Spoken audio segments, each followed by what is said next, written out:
नमस्कार, NTV India पर आपका स्वागत है। मैं हूं ताबिश हुसैन। राजधानी दिल्ली से सिटी सेंटर आपके सामने लेकर हम एक बार फिर से हाजिर हैं। हमारे इस खास शो में दिन भर की तमाम बड़ी खबरें विस्तार से आपको बताते हैं। आज भी शो की शुरुआत करेंगे आज की बड़ी खबर से, जो कि अम्फन तूफान है। जी हां, पश्चिम बंगाल में अम्फन तूफान ने तबाही मचाना शुरू कर दिया है और वहां की मुख्यमंत्री ममता बनर्जी का कहना है कि इसकी वजह से 72 लोगों की जान जा चुकी है। सबसे ज्यादा नुकसान कोलकाता में हुआ है। हजारों इमारतों को नुकसान पहुंचा है। सुंदरबन, दीघा और 24 परगना में भी तूफान का बड़ा असर दिख रहा है। चारों ओर तबाही का मंजर है। कहीं दीवारें गिर गई हैं तो कहीं तेज हवाओं की वजह से पेड़ उखड़ गए हैं, जिसकी वजह से कई गाड़ियां दब गई हैं।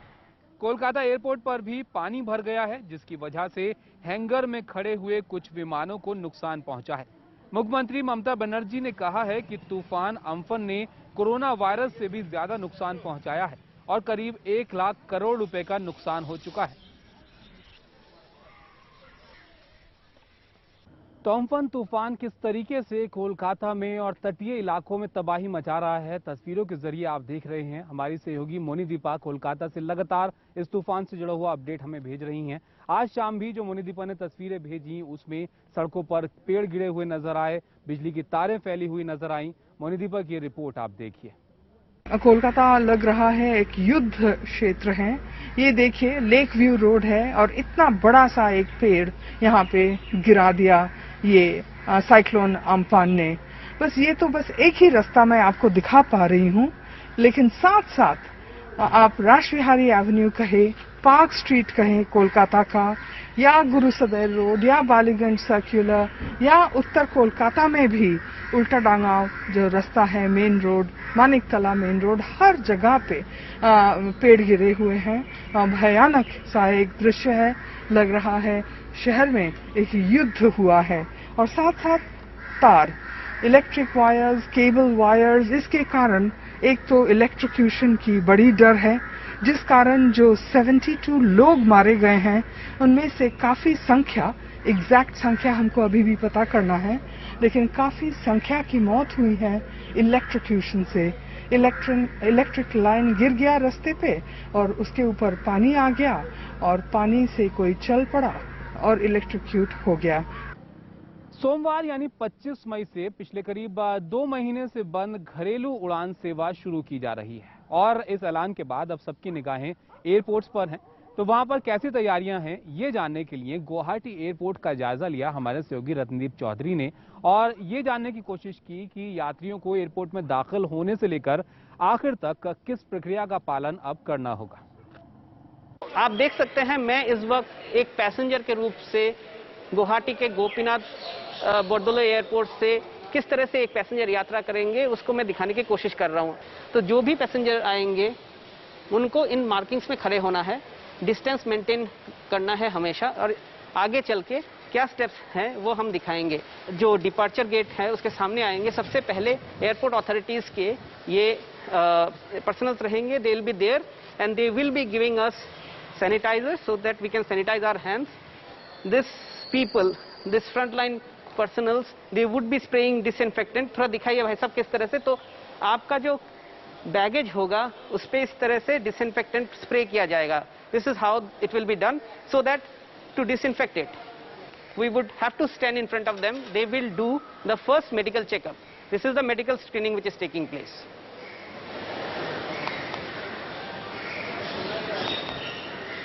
टर्मिनल में एंटर कर रहे हैं और अब देखेंगे कि नेक्स्ट प्रोसीजर क्या है।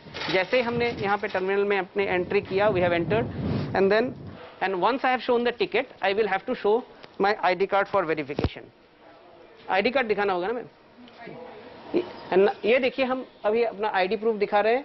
तो उन्होंने पहले हमारा टिकट चेक किया, हमने मास्क भी रिमूव किया। If I can ask my camera person to show this step very carefully. So I have removed my mask so that she can recognise my face as well as the photo which is there in the ID card. हमें अपना luggage खुद इस bag में, इस box में डालना है। तो हम कोशिश करेंगे इस लगेज को डालने की।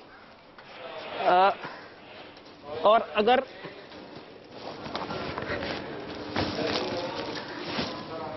तो हमने इसको डाल दिया है बैगेज, एक्सरे बैगेज में। Now I will be proceeding towards the check in counter. हमें खुद अपना बैगेज यहाँ पे ड्रॉप करना है। and she would now ask me perhaps for my ID card, right? Okay. So इन्होंने मेरा ID कार्ड मांगा मुझसे. यही ग्लास बैरियर में हम अपना ID कार्ड भी दिखाएंगे. Through this small window in this glass barrier, she has given me my boarding pass. So this is how the boarding pass will be collected for my onward journey, and from here I can then proceed to the security hold area. We will be finally be able to board our aircrafts. अब एक श्रमिकों से जुड़ी हुई खबर आपको दिखाते हैं। दिल्ली में श्रमिकों के लिए बनाए गए स्क्रीनिंग केंद्रों के बाहर लोग कई किलोमीटर लंबी कतारों में खड़े हैं। कुछ लोगों को तो वहां खड़े हुए 24 घंटे से भी ज्यादा का वक्त हो चुका है। कुछ लोगों ने पेट भर खाना 2 दिन पहले खाया था। बिहार जाने वाली ट्रेनें सीमित हैं और इन लोगों की तादाद काफी ज्यादा है। हमारे सहयोगी सौरभ शुक्ला की रिपोर्ट आप देखिए। ऐसे गुजरा रहा सर, हम सारे जेब में 1 रुपये नहीं सर। 22 साल के पंकज भूखे प्यासे किसी तरह दिल्ली सरकार के लाजपत नगर वाले स्क्रीनिंग सेंटर पहुंचे हैं। हमने पूछा कि आखिरी बार पेट भर खाना कब खाया था, तो उनका गला भर आया। पंकज ने बताया कि आखिरी बार पेट भर खाना लॉकडाउन से पहले खाया था। आखिरी बार पेट भर के खाना खाए थे, वो जो लॉकडाउन चालू हुए थे उसी के शनिवार को रात में पेट भर के खाना खाए थे। लाजपत नगर के इस स्क्रीनिंग सेंटर के बाहर प्रवासी मजदूरों की कई किलोमीटर लंबी कतारें हैं। यहां पर बिहार जाने वाली श्रमिक ट्रेनों के लिए स्क्रीनिंग हो रही है। यहां मजदूरों की मेडिकल जांच के बाद उन्हें स्टेशन ले जाया जा रहा है।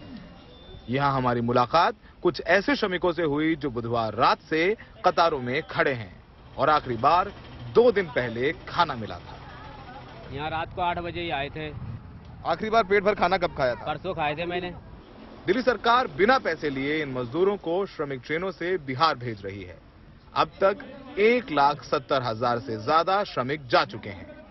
हम और आप बात कर रहे हैं, लगभग 1,70,000 लोग दिल्ली की सरकार द्वारा जो श्रमिक ट्रेनें चलाई जा रही हैं उनके माध्यम से अपने घरों की ओर ससम्मान जा चुके हैं और लगभग 4 लाख की कुल संख्या जो संभावित थी जाने की, उसमें लगभग 2,30,000 के आसपास की संख्या भी शेष रह जाती है, जिसके लिए हमने लगभग 262 ट्रेनों की गुजारिश की हुई है केंद्र सरकार से।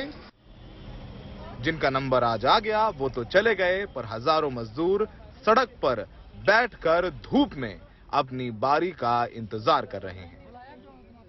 इन कतारों में हजारों प्रवासी मजदूर हैं जो कि श्रमिक ट्रेनों से जाना चाहते हैं अपने घर। दिल्ली सरकार 1 लाख से ज्यादा श्रमिकों को घर भेज चुकी है, फिर भी कतार लंबी होती जा रही है। और पत्रकार के तौर पर अगर आप इनसे माइक लगाकर पूछते हैं तो इनकी कहानियां सुनकर आपकी आंखें भर आएंगी और इनके भी आंसू छलक आते हैं। अब ये कह रहे हैं कि इस बार दिल्ली छोड़ी तो वापस नहीं आएंगे, क्योंकि इस लंबे लॉकडाउन ने इन्हें भूखे मरने की कगार पर लाकर खड़ा कर दिया है। नई दिल्ली में सहयोगी अश्विनी मेहरा के साथ सौरभ शुक्ला, एनडीटीवी इंडिया। उत्तर प्रदेश में आए करीब 16 लाख प्रवासी मजदूरों से यहां कोरोना का खतरा काफी बढ़ गया है। बाराबंकी जिले में एक दिन में 95 नए कोरोना के मरीज मिले। ये सभी या तो प्रवासी मजदूर हैं या फिर उनके सीधे संपर्क में आए लोग हैं। इससे पहले तीसरे लॉकडाउन तक बाराबंकी जिला ग्रीन जोन में था और अब 20,000 प्रवासी मजदूरों के आने के बाद उन पर नजर रखने के लिए यहां पर निगरानी समिति का गठन किया गया है। और गर्म पानी से सैनिटाइजर से मतलब कोई समाज, जैसे आप मोबाइल छूते हैं बिना सैनिटाइजर किए किसी और को छूना नहीं है। यही चीज आपको ध्यान पूरा रखना है। पूरे 21 दिन आपको घर से बाहर नहीं निकलना, किसी के संपर्क में नहीं आना है। बाराबंकी के जिनौली गांव में शमसुद्दीन को आशा बहू कोरोना के खतरे समझा रही हैं। इस गांव में घर घर लूम लगे हैं।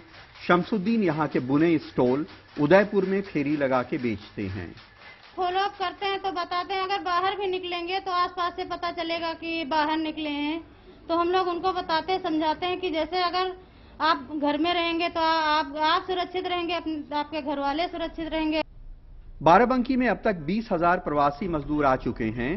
पूर्वी उत्तर प्रदेश और बिहार भी बाराबंकी से गुजरने वाले NH 28 से होके मजदूर जाते हैं। प्रवासी मजदूरों की सैकड़ों टेस्ट रिपोर्ट अभी आना बाकी है। यही हुआ भी, जो हमारे यहाँ 2 दिनों की कल रिपोर्ट आई है 15 और 16 मई की, 95 पॉजिटिव जो आए हैं उसमें से हमारे 49 ऐसे लोग हैं जो कि ऐसे ही जगहों से बाहर प्रांतों से आए हैं, अहमदाबाद से, मुंबई से, सूरत से, पुणे से, जयपुर से, दिल्ली से इत्यादि। बाराबंकी के ग्रीन जोन से सीधे रेड जोन बन जाने से इलाके में दहशत है। तमाम हॉटस्पॉट्स बन गए हैं। उनके आसपास लोगों से बाहर ना निकलने के लिए अनाउंसमेंट हो रहे हैं।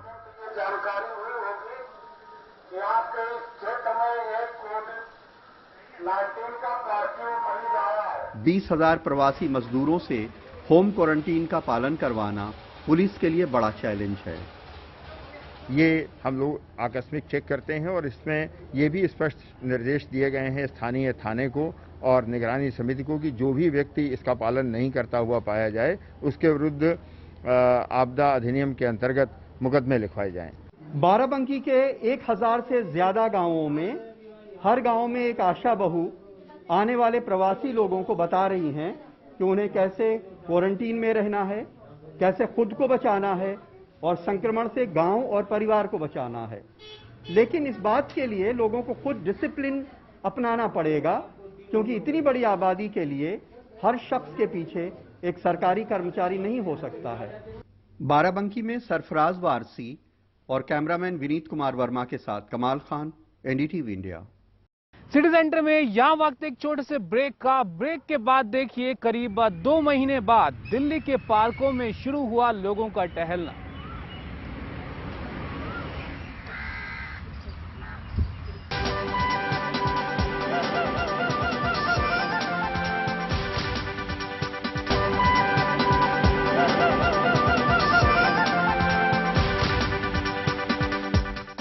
ब्रेक के बाद आपका स्वागत है। लॉकडाउन में रियायत के बाद दिल्ली के पार्क अब खुल गए हैं। हालांकि अभी सिर्फ चहलकदमी या फिर जॉगिंग करने की ही इजाजत होगी, जिम या फिर योग करने की नहीं।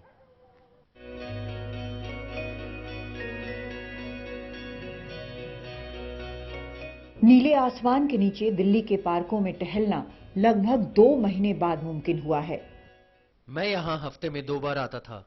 यहाँ फिर से आने में बड़ी राहत मिली। पिछले 8 हफ्तों से यहाँ नहीं आ सका था। मुझे लगता है जैसे इस खूबसूरत पार्क में सैर करते हुए दोबारा जी रहा हूँ। चहलकदमी और जॉगिंग करने की इजाजत है, लेकिन उन पार्कों में जिम और योग करने की इजाजत नहीं दी जाएगी।